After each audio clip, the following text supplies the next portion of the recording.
Salut tout le monde, ici Matt Lévesque. Aujourd'hui, je vais vous faire un beau vidéo, un beau vlog, un beau témoignage d'un ex-fumeur de potes. Là, on va mettre de quoi au clair, ok? Si, excusez-moi 2 secondes, si tu fumes du pot et que t'es bien là-dedans, tu fumes du pot dans la vie de tous les jours, c'est bien correct, ok?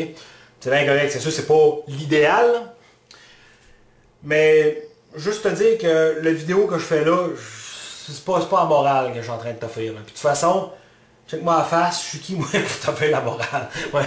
Fait que c'est ça, moi de 16 à 22 ans, j'ai fumé du pot, tous les jours, ok? Et à un moment donné, je sais pas pourquoi, j'ai arrêté. À cette époque-là, j'habite chez ma mère dans le nord du lac Saint-Jean, à Dolbeau. J'ai plus un chum qui habite là-bas, là. Ils sont tous partis. Et puis c'est l'automne, puis je vais pas à l'école, puis je travaille chez IGA de nuit. Une Christie de mauvaise passe. Oui. Et là, je m'en rappelle comme c'était hier la journée que j'ai arrêté. Je finis mon chiffre, il est 1h de l'après-midi. J'arrive à la maison chez ma mère et puis la routine, là, je me gèle la face dans la chambre de bain, tu sais. Hein? Puis quand je dis je me gèle la face, c'est pas gratuit, là. J'avais quand même des activités après ça, là. C'était pas. J'écoutais des vidéos sur YouTube. On était rendu là, se geler pour écouter des vidéos. Malheureusement, ouais. Et quand je dis chambre de bain, c'est parce que je fumais avec un hydrobombe. Une bouteille de plastique, tu mets la cuve sur le dessus, tu remplis ça d'eau, tu fais un trou dans le bas. Il y a les joints aussi, là, ça commence à être un esti de projet, cette affaire-là. Et je me rappelle, je finis mon hydrobombe, je tousse mon hydrobombe, je le dépose, je croise les bras et je dis, je sais pas, là, ça me dit plus rien, j'arrête de fumer du pot. Et au début octobre prochain, ça va faire bientôt 7 ans que je fume plus. Et en 7 ans, j'ai réalisé plein de trucs. T'sais, je veux dire, c'est pas fait pour moi, ce drogue-là.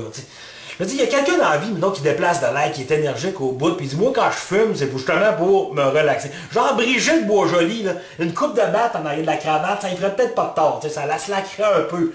Mais moi, assez relax, à part dans mes vidéos, j'ai l'air d'une petite tête folle, mais à part ça, je vous dis, je suis assez relax dans la vie.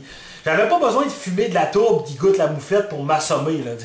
Moi, si je veux me relaxer, là, c'est pas compliqué, je me crisse sur le divan puis j'écoute Cormoran, assez relax. Puis en 7 ans, j'ai jamais retouché à ça. Je dis jamais.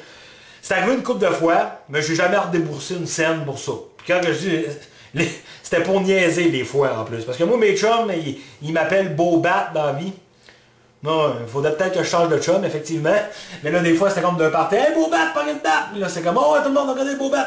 Arrêtez, ça fait 2 ans, je fume plus. Et à un moment donné, j'ai fait ça, et je me suis fait avoir, fumé 2 puffs. Et j'ai fait une crise d'angoisse.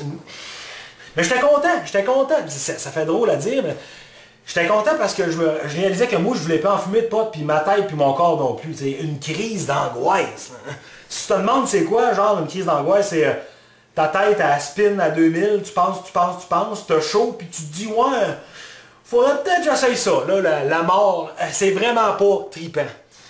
Mais si je garde un bon souvenir, par exemple, du pot, c'est les vendeurs de pot. Ouais, ça paraît drôle à dire, là, mais moi, j'ai grandi en région, et les vendeurs, c'était des personnages construits sur mesure. Là. Ce qui me faisait rire, c'est...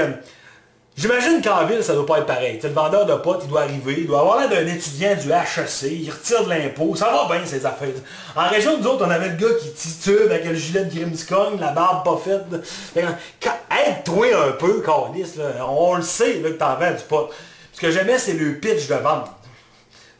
Souvent, ça commençait, le premier pitch, c'était la provenance. Okay? Quand il arrivait pour te vendre du pot, là, il disait, lui, il est bon de voir, c'est de l'exté. L'exté, c'était un diminutif du extérieur. T'sais. Puis plus il venait de loin, plus il était fort, là, selon lui. C'est comme, tu vois, il était il vient de Sherbrooke. Nous autres, on était comme, ah ouais, Sherbrooke.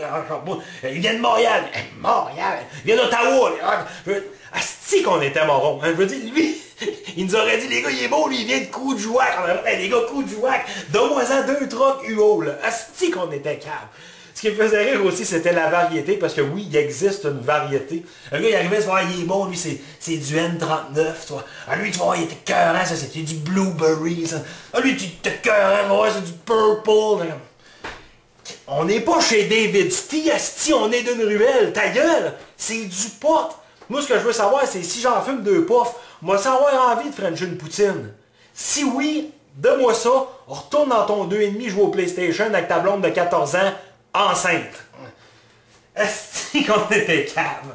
Aujourd'hui, ça va faire, le mois prochain, ça va faire bientôt 7 ans que j'ai arrêté. Et je suis bien content. Je suis bien content d'avoir réalisé que quelqu'un comme moi, ben c'est pas fait pour fumer du pot.